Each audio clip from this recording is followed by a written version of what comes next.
नमस्कार दोस्तों। अब बोर्ड परीक्षाएं एक साल में 2 बार होंगी। जी हाँ, आपने सही सुना। बोर्ड परीक्षाएं अब साल में 2 बार होने वाली है। केंद्र सरकार का बड़ा फैसला, नई एजुकेशन पॉलिसी के हिसाब से अब बोर्ड परीक्षाएं साल में 2 बार आयोजित होंगी। वो किस तरीके से होंगी? देखो, जिनके 2 परीक्षा आयोजित जब होगी, अगर किसी परीक्षा में अगर आपके ज़्यादा नंबर आते हैं, किसी में अगर आपकी 85 बनती है और किसी परीक्षा में आपके 75 बनती है, दोनों साल होने वाली बोर्ड की परीक्षाओं में, तो आपके जिसमें ज़्यादा नंबर है, आप उस ज़्यादा नंबर वाले की मार्कशीट आप ले सकते हैं। देखो क्या लिखा है इस अखबार में। साल में एक बार होने वाली बोर्ड परीक्षाओं के पैटर्न में बड़ा बदलाव होने जा रहा है। नई राष्ट्रीय शिक्षा नीति को लेकर बुधवार को एक मीटिंग हुई, जिसमें केंद्रीय शिक्षा मंत्रालय ने बताया कि पूरे प्रदेश में बोर्ड परीक्षाएं साल में 2 बार होंगी।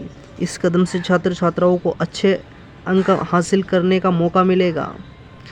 केंद्रीय शिक्षा मंत्री धर्मेंद्र प्रधान के मुताबिक नई शिक्षा नीति 2020 के तहत बोर्ड परीक्षाओं का नया ढांचा तैयार हो गया है और 2024 के अंत तक इसकी किताबें भी उपलब्ध करवा दी जाएगी। इसके अलावा 11वीं-12वीं के बच्चों को पढ़नी होगी 2 भाषाएं। 11th-12th के बच्चे हैं, उनको 2 भाषाएं पढ़नी होंगी। नए पाठ्यक्रम के ढांचे में बताया गया है कि कक्षा 11-12 के विद्यार्थियों को 2 भाषाओं में पढ़ना होगा। इनमें से एक भारतीय भाषा होगी। यह दृष्टिकोण न केवल भाषाई विविधता पर जोर देगा, बल्कि राष्ट्र की समृद्ध सांस्कृतिक विरासत को भी फैलाएगा। यानी कि आपको एक सब्जेक्ट को 2 भाषाओं में पढ़नी होगी, अलग अलग लैंग्वेज में।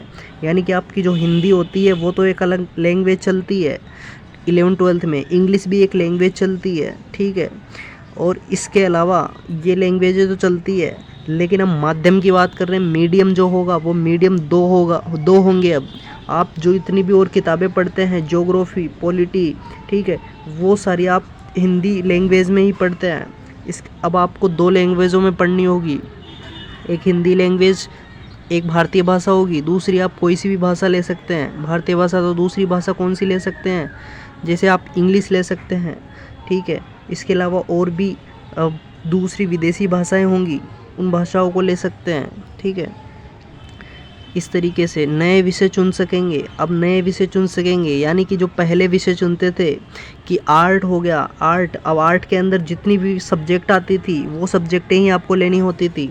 साइंस में जो सब्जेक्टें आती थी वो सब्जेक्टें ही आपको लेनी होती थी, ठीक है। लेकिन अब इसमें बड़ा बदलाव ये हुआ है कि आप साइंस की 2 सब्जेक्टें ले सकते हो, आर्ट की 1 सब्जेक्ट ले सकते हो, ठीक है।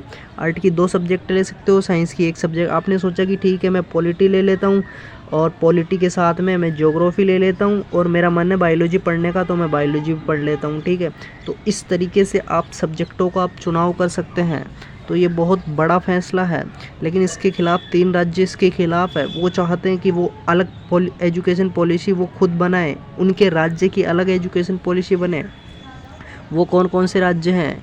एक तमिलनाडु है, दूसरा केरला है और तीसरा कर्नाटक है। ये तीनों राज्य चाहते हैं कि नहीं, हम अपनी एजुकेशन पॉलिसी अलग बनाएंगे। अब देखते हैं क्या होता है। लेकिन आपके लिए बड़ी खबर है कि अब साल में 2 बार परीक्षाएं होंगी। साल में 2 बार बोर्ड परीक्षाएं होंगी, जिससे आपका एक बार होने वाले बोर्ड का जो प्रेशर है वो कम होगा, ठीक है। और फेल होने की, अगर एक बार में फेल हो गए, कम मार्क्स आए, ठीक है, तो कोई बात नहीं। अगली बार जब बोर्ड परीक्षा होगी तो फिर उसमें अच्छे से आप तैयारी करना, इसमें आपके 100% बनाने की कोशिश करना, ठीक है दोस्तों। तो मैं इसी तरीके की सूचनाएं इस चैनल पर लाता रहता हूं, तो आप चैनल को सब्सक्राइब कर लेना। Thank you. जय हिंद, जय भारत।